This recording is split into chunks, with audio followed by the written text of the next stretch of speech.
At the request of French military officials, French inventor and fortifications expert Nicolas Cugnot designed and built the first self-propelled carriage. The first prototype was built in 1769. Designed to tow artillery to the battlefront, its speed was set at 3 miles per hour so that soldiers could keep pace with it. It could pull a load of 5 tons and could operate for 1 hour and 15 minutes before stopping. The only known example, pictured above, is on display at the Musée des Arts et Métiers in Paris, France.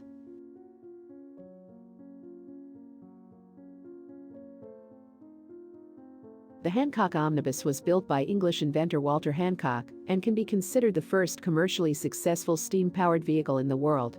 Where Cugnot's Fardier was a military triumph, Hancock's Omnibus ran a successful passenger route between London and Paddington. The 9 carriages that were built carried an estimated 4,000 passengers between 1832 and 1834.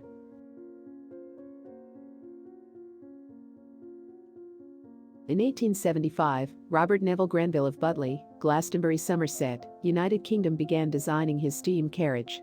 It was an era when most cars were built by hand and were extremely expensive to operate. Grenville's carriage looks more like a locomotive than a car, but is only capable of carrying 7 passengers.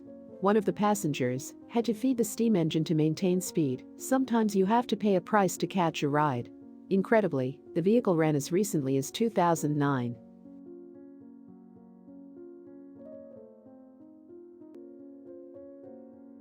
Built in 1884 by Dadayan Bowden et Trepperdu for the Count Dadayan, Le Marquise is a Dadayan et Trepperdu dos steam runabout. It has a claim to fame as having won the first automobile race in 1887. Dadayan built its competitor as well.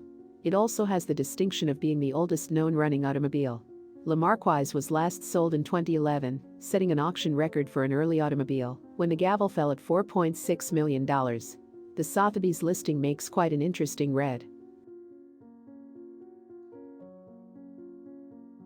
The Benz patent Motorwagen is generally acknowledged in car history as the first gasoline-powered car. Actually built in 1885, it was not patented until 1886.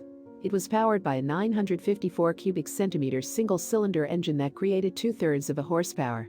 Fuel was supplied to the engine through evaporation initially, but Benz added a rudimentary carburetor in later models. He went so far as to add leather brake shoes in 1887.